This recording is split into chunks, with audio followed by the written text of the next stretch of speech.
நெம்மேலி கடல் நீரை குடிநீராக்கும் நிலையத்தில் பராமரிப்பு பணிகளின் காரணமாக ஒரு நாள் விட்டு ஒரு நாள் தான் குடிநீர் விநியோகம் செய்யப்பட இருக்கின்றது என்ற தகவல் வந்திருக்கிறது. இது தொடர்பான கூடுதல் விவரங்களை வழங்க இணைகிறார் எமது செய்தியாளர் ராமச்சந்திரன். ராமச்சந்திரன், வணக்கம். இந்த பராமரிப்பு பணிகளானது எத்தனை நாட்கள் நடைபெற இருக்கின்றது? எந்தெந்த பகுதிகளில் இந்த குடிநீர் விநியோகம் இந்த ஒரு நாள் விட்டு ஒரு நாள் செயல்படுத்தப்பட இருக்கிறது? விரிவான தகவல்கள் ராமன்.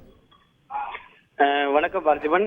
சென்னை குடிநீர் வாரியம் 2 பக்க அறிக்கையை வெளியிட்டுள்ளது. அந்த அறிக்கையில் தென்மேற்கு பருவமழை தீவிரமடைவதற்கு முன்னதாகவே நெம்மேலியில் அமைந்துள்ள நாளொன்றுக்கு 150 மில்லி லிட்டர் திறன் கொண்ட கடல் நீரை குடிநீராக்கும் நிலையத்தில் கடல்சார் பணிகள் மற்றும் நிலைய பராமரிப்பு பணிகள் மேற்கொள்ளப்படுவது.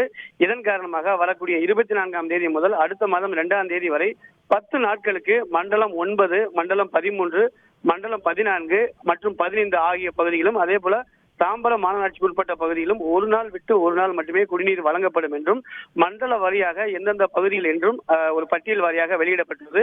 எனவே பொதுமக்கள் மேற்கூறிய குடிநீர் விநியோக முறையை கவனத்தில் கொண்டு தேவையான குடிநீரை சேமித்து வைத்து சிக்கனமாக பயன்படுத்துமாறு கேட்டுக் கொள்ளப்படுகிறது. மேலும் அதிகாரிகளை தொடர்பு கொள்வதற்கு மண்டல வாரியாக தொலைபேசி எண்ணும் வழங்கப்பட்டுள்ளது. அது மட்டுமல்லாமல் அவசர தேவைகளுக்கு லாரிகள் மூலமாக குடிநீர் பெற்றுக் கொள்ளலாம் எனவும் வாரியத்தின் இணையதள முகவரியினை பயன்படுத்தி பதிவு செய்து கொள்ளலாம் என்றும் அறிவிக்கப்பட்டுள்ளது.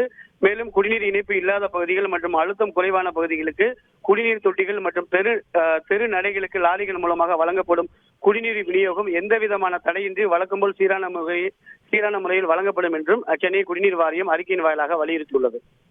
நன்றி ராமச்சந்திரன், உங்கள் விரிவான தகவல்களுக்கு. செய்திகளை உடனுக்குடன் தெரிந்து கொள்ள உடனே சப்ஸ்கிரைப் பண்ணுங்க.